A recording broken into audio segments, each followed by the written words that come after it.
네, 진진님들 반갑습니다. 오늘은 제가 블로그에 조금 전에 올려드렸는데 여기 주식 강의란에 가서 단타 매매, 1분봉 차트 매매 꿀팁이라고 이렇게 해놓은 부분이 있습니다. 이 부분 제가 캡처한 부분에 대한 설명도 올려놨는데 이것만 봐서는 조금 이해가 안 되시는 분들이 있을 것 같아서 오늘 단타 매매, 1분봉 상의 꿀팁에 대해서 좀 알려드리도록 하겠습니다. 보통 1분봉을 보시는 분들은 이제 단타 매매를 하거나 그죠? 스캘핑 매매 같은 것들을 하시는 분들이 많이 보죠. 저도 주로 단타 매매를 할 때는 1분봉을 봅니다. 물론 3분봉 보시는 분도 있고 5분봉 보시는 분들도 있는데 그건 본인 스타일이에요. 뭐가 맞고 틀리는 건 아니니까 저는 개인적으로 1분봉을 보는 편이다. 그래서 지금 이거는 예전에 이제 삼부토건이라는 종목인데 얘가 재건주로 많이 갔었죠. 그죠? 재건주로 많이 갔었고 이 관리 종목은 사실 안 하는 게 좋습니다. 안 하는 게 좋은데 단타 매매는 가능합니다. 단타나 스캘핑은 어차피 당일 팔고 끝내는 매매이기 때문에 저는 관리 종목 스윙 같은 건 절대 안 하고 단타 매매면 가끔 합니다. 이거를 왜 캡처를 해놨냐면 보통 이 거래량 터지면서 윗꼬리가 나오면 이런 부분 이렇게 윗꼬리 나오는데 이건 지금 거래량이 막 크게 터진 건 아니어서 사례가 아닌데 이렇게 윗꼬리 나오면서 이렇게 거래량 터지는 경우들이 있어요. 예, 이런 경우는 저는 1분봉상 흔히 고점이라고 봅니다. 이렇게 되거나 아니면은 도치 캔들이 나오면서 거래량이 고점에서 이렇게 빵 터지는 경우들이 있거든요. 이런 경우에는 저는 기본적으로 매도를 합니다. 예, 이런 경우는 굉장히 고점의 징후라고 생각을 하는데 자, 지금의 상황은 반대죠. 여기 초록색으로 본 데 보시면 자, 거래량이 터졌는데 밑에서 밑꼬리가 달렸죠. 그 말은 뭐예요? 저점에서 누군가가 크게 받아 먹었다는 얘기입니다. 보시면 실제적으로 이렇게 상승 추세가 나왔죠. 당연히 이게 100%는 아니겠죠. 근데 저는 이런 가능성이 크다라고 보니까 그런 내용을 좀 캡처해 놓은 거고요. 그 다음에 이게 예전에 이제 나노팀이라는 종목이 여기 갭상승을 해서 이거는 이제 VI 걸린 후에 갭상승이겠죠. 예, 이렇게 상승을 했다가 쭉 하락을 했는데 우리가 흔히 지지선을 얘기할 때 이동평균선 많이 보죠. 그죠? 이동평균선 많이 봅니다. 뭐 이게 5분선, 뭐 이게 10분선, 20분선 이런데 저도 이동평균선 많이 봅니다. 이동평균선도 좋은 지지 라인인데 기본적으로 조금 더 신뢰가 있다라고 한다면 이 이동평균선을 깨는 경우들이 많기 때문에 깨고 내려왔을 때는 이전 저점에서 이렇게 반등을 해주는 경우들이 굉장히 많습니다. 여러분들이 한번 잘 살펴보세요. 이동평균선에서 지지받는 경우도 많지만 이동평균선을 깨면 손절하는 사람들이 심리적으로 많기 때문에 세력들도 그걸 압니다. 그럼 털기 위한 사람으로서는 일부러 깨겠죠. 일부러 깨고 나면 지지선이 없는 구간에서 반등을 하면 어디서 반등을 해야겠습니까? 네. 이전 저점이 가장 강력한 지지선이 된다는 겁니다. 그래서 저는 기본적으로 이평선 지지보다 전저점이 지지받을 확률이 더 크다고 보기 때문에 여러분들도 그 점을 참고하시면 좋을 것 같고요. 자, 요런 경우들이 많이 있을 거예요. 여러분들 분봉상으로 이렇게 갑자기 1분봉상에 이렇게 튀어주는 경우들이 있습니다. 근데 그러고 나서 바로 음봉으로 확 밀어버리는 경우들이 있어요. 근데 여기서 중요한 거는요, 이 양봉으로 나왔을 때 거래량보다 음봉으로 확 밀었을 때 거래량이 크죠. 자, 이렇게 갑자기 급등했다가 바로 급락이 나오는 경우에는 이렇게 하락 추세로 내려가는 경우들이 많다. 이런 건 확률적으로 많다라는 걸 제가 여기다 써놓은 겁니다. 그래서 이동평균선을 모았다가 거래량이 터지면서 이렇게 뚫어줬는데 이동평균선을 이렇게 뚫어줬다가 바로 거래량이 실리면서 그걸 다시 하락으로 전환된 경우, 이런 경우는 더 하락할 가능성이 크다라고 봅니다. 보통 이제 분봉상으로 봤을 때 오후장에서 반등이 많이 나오는 경우들이 언제입니까? 2시 이후죠. 2시 이후에 오후에서 추세 전환을 하면서 상승으로 가는 종목들이 많은데 자, 이거 같은 경우는 지금 보라색으로 되어 있는 선이 지금 240분 선입니다. 장기 이평선이죠. 자, 얘가 양봉으로 거래량 실리면서 이 지금 보라색 선을 건드렸어요. 건드렸는데 뚫지 못했죠. 그 다음에 거래량 살짝 실리면서 건드렸는데 또 뚫지 못했어요. 그러니까 두 번이나 장기 이평선 돌파를 시도했는데 못 뚫었다는 겁니다. 그러면은 보통 이런 식으로 조금 시간이 걸리면서 기를 좀 모아야 돼요. 힘을 좀 축적을 했다가 더 큰 거래량이 실리면서 이렇게 확 뚫어버리는 경우 있죠. 이럴 때 돌파 매매하면 확률상 올라가는 경우들이 많습니다. 이렇게 뚫고 나서는 보통 상승 추세로 이렇게 좀 이어지는 경우들이 많아요. 그래서 이제 제가 그런 사례로 캡처를 하는 건데 이렇게 못 뚫다가 세 번째도 못 뚫면 어떻게 될까요? 세 번째도 못 뚫면 세 번째도 이렇게 뚫으려고 하다가 못 뚫어버리면 이 실망 매물들 있죠. 이거 뚫을 것 같다라고 생각했던 실망 매물들이 쭉 쏟아지면서 하락 추세로 전환되기 때문에 반대로 못 뚫으면은 바로 손절 쳐야 됩니다. 이해되시죠? 그런 사례인 거고, 이건 한번 읽어보시면 됩니다. 그 다음에 또 나노팀, 그냥 이어지는 내용인데 보세요. 여기 뚫고 나서 어때요? 굉장히 큰 상승으로 이어졌죠. 네. 그러고 나서 다시 한번 조정이 왔습니다. 근데 조정이 왔는데 조정이 오고 나서 이렇게 고점이 만들어졌죠. 자, 이렇게 고점이 만들어지면 항상 이 고점은 여러분들이 체크를 해 두셔야 됩니다. 요 22% 9,700원 부근. 자, 이 고점 부근까지 다시 한번 올라왔을 때는 기본적으로 저는 분할 매도합니다. 최소한 분할 매도. 무슨 말이냐면 이 고점을 물론 뚫고 더 상승을 할 가능성도 있죠. 하지만 이전 고점에서 대부분 심리적으로 파는 사람들이 많기 때문에 여기서는 여러분도 분할 매도를 해주는 게 좋다. 내가 만약에 100%를 들고 있다. 기본적으로 이전 고점 가기 직전에 파는 게 더 좋겠죠. 한 50% 정도는 던져 놓으세요. 수익이면. 그죠? 그러고 나서 나머지 50%가 가면 좋고, 이렇게 못 뚫으면 어떻게 돼요? 못 뚫으면 이 실망 매물들 이렇게 갑자기 급락이 나온단 말이에요. 급락이 나오기 때문에 기본적으로 전고점 근처에서는 50% 정도 물량을 덜어 놓는 게 좋다. 만약에 이걸 뚫고 날아갔다. 그럼 나머지 50%만 가져가든지. 그죠? 그리고 뚫으면서 점점 분할 매도로 해서 비중을 줄여 나가면서 그렇게 해야지, 이 전고점 라인을 무조건 뚫는다고 생각하고 물량을 100% 가져가면 이런 급락이 나오면서 다 토해내는 경우들이 많다. 그래서 전고점을 뚫는 척하고 못 뚫으니 쌍봉이 나왔고, 자, 우리가 흔히 보는 쌍봉의 패턴이죠. 그죠? 급락이 나왔습니다. 그 다음에 참 이 종목 같은 경우는 오전에 한번 상승이 나왔던 종목이에요. 오전에 힘을 한번 앞에서 줬던 종목이 뒤에서 또 한번 힘을 주면은 이 힘이 좀 약해질 수 있습니다. 한번 힘을 여기서 썼기 때문에. 그죠? 그래서 뒤에 오후장에는 이런 종목은 조금 더 조심하는 게 좋다라는 관점으로 써놓은 겁니다. 자, 그리고 이제 3빌리언인데 오늘 3빌리언 상승 많이 했죠. 예. 이전에도 많이 상승을 했었는데 고점에서 아까 전에 처음에 말씀드린 게 이런 거예요. 이 고점인데 이렇게 도치 나왔잖아요. 이러면서 거래량 터졌잖아요. 자, 요런 도치에서 거래량 터진 분봉 나오면 저는 일단은 매도를 합니다. 매도를 해요. 왜? 이렇게 도치가 나오거나 윗꼬리 이렇게 많이 달리는 거 있죠. 거래량 터지면서. 거래량이 터지면서 요런 윗꼬리가 이렇게 달리면은 1분 봉상 고점일 확률이 굉장히 많아요. 그렇기 때문에 여러분들 꼭 조심하셔야 되고, 그 다음에 1분 봉상에서 여기 시가죠. 시가. 초록색 선이 시가인데 시가를 지지받고 반등하는 경우들이 많아요.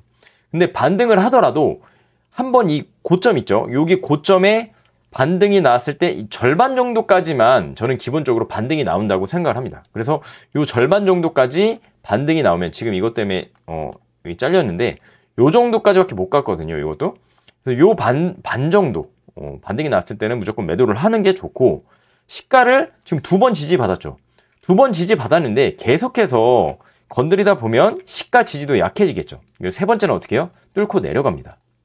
그래서 시가를 한 번, 2번까지는 하고 반등이 나와서 쭉 상승하면 좋은데, 이 세 번째까지 이렇게 반등이 잘 안 나오기 때문에 여러 번 시가를 건드리면 손절을 하거나 매도를 하는 게 좋다. 그러고 나서 어떻게 되겠어요? 하락 추세로 전환할 가능성이 크겠죠. 그런 내용이 써져 있으니까 쭉 읽어보시고요. 그 다음에 넥스트 바이오 메디컬도 아까 전에 위와 같이 이전 고점, 이전 고점에서 어떻게 분할 매도해야 된다. 왜? 심리적으로 전고점에서 대부분 사람들이 파는 경우들이 많기 때문에 분할 매도로 하시는 게 좋고요.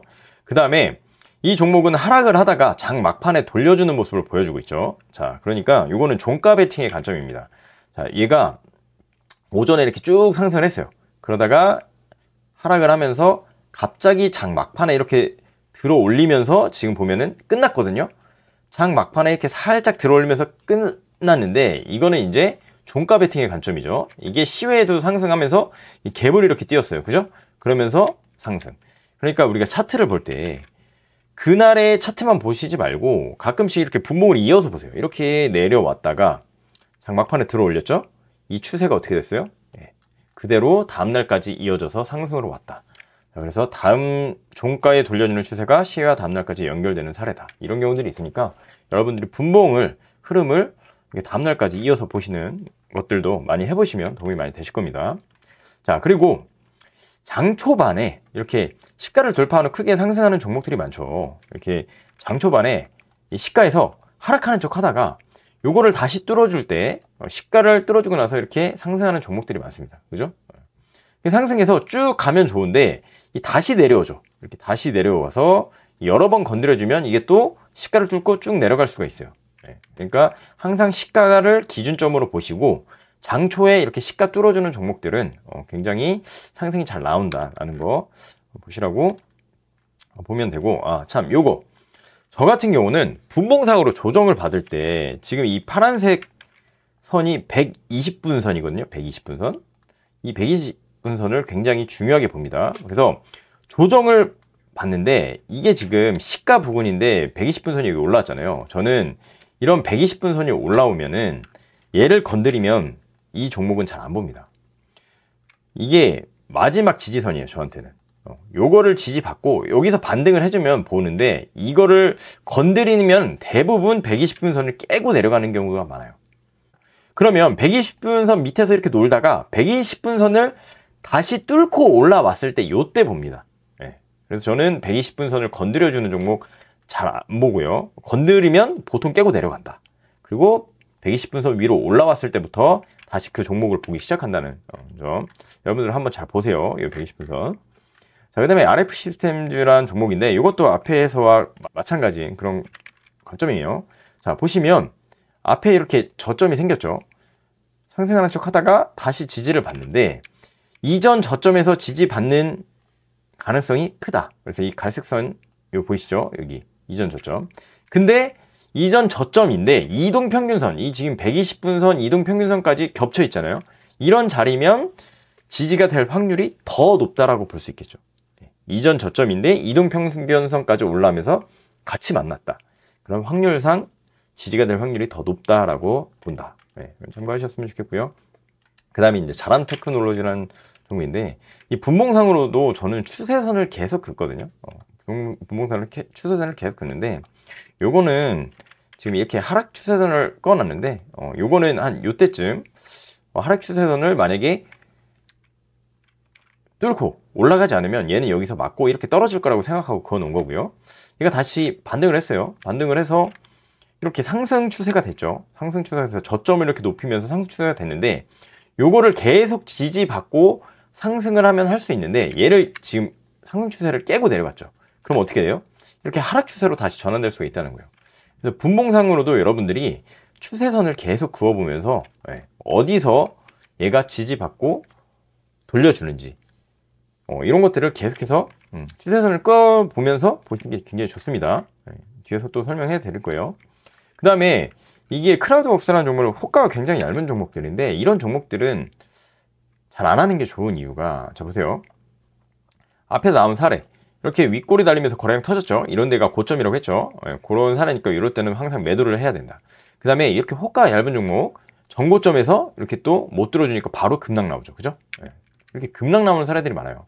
그리고 이런 종목들이 안 좋은 게 원래 이렇게 정고점을 이렇게 뚫어주면은 이렇게 상승이 좀 나와야 되는데 이 뚫는 척 하면서 이게 계속 급락을 만드는 거예요. 얘 보세요. 얘도 뚫고 나서 또 급락. 무슨 말인지 이해되세요? 이 돌파 매매가 잘 안 된다는 얘기예요. 이런 경우는.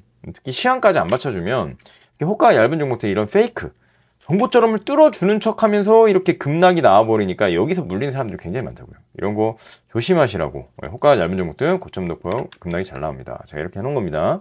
그리고 아까 말씀드린 사례 제가 120분선 이거 만나면 대부분 이렇게 뚫고 내려온다고 했잖아요. 저는 이런 종목을 다시 볼 때는 이렇게 120분선 위로 올라왔을 때 보면은 이렇게 반등을 먹을 구간들이 나옵니다. 참고하셨으면 좋겠습니다. 그 다음에 아이언 디바이스라는 종목인데, 자, 240분선, 요게 지금 보라색 선 있죠? 요게 지금 240분선인데, 보통 지지를 받을 때요, 패턴이 있어요. 이 종목의 패턴이 있는데, 얘가 240분선에서 한번 지지를 받았잖아요? 그럼 나중에 지지받을 때 요 240분선에서 지지받을 확률이 높아요. 이해되세요? 한 번 지지받았던 곳에서 또 다시 지지받을 가능성이 크다. 이동평균선을 기준으로 했을 때. 그런 것들 그냥 특성으로 그냥 보시면 되고, 이 MP라는 종목이죠. 제가 아까 말씀드린 추세선, 하락 추세선을 계속 그으라는 말이 이런 거예요. 자, MP라는 종목 보시면 고점을 이렇게 낮추면서 딱 선을 걷을 때 이렇게 내려가죠. 그러면은 얘가 이 하락 추세선을 확실하게 이렇게 뚫고 올라오지 않으면, 계속 맞고 떨어지는 거예요. 이렇게 계속 맞고. 그래서 이 추세선을 딱 그어 놓으면은 얘가 이 추세선을 확실하게 뚫어주지 않으면 매수 절대 금지입니다. 저는 안 합니다. 이해되세요? 이 하락 추세선을 맞고 떨어질 가능성이 굉장히 크기 때문에 분동상으로도 이 추세선을 긋는 연습을 여러분들 계속 하시기 바랍니다. 한글과 컴퓨터라는 종목인데 이 분봉상으로도 이렇게 쌍바닥 찍고 돌려주는 경우 굉장히 많거든요. 그래서 하락하는 종목이 바닥을 한 번 찍었어요.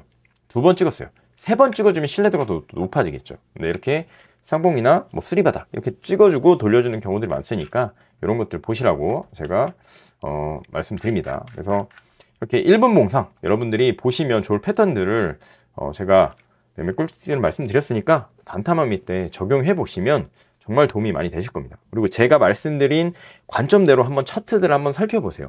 그러면 실제로 제가 말씀드린 그런 사례들이 차트상에서 나오는 확률들이 높다라는 것을 여러분들이 직접 확인하실 수 있을 겁니다. 오늘은 여기까지 말씀드리도록 하겠습니다. 네. 감사합니다.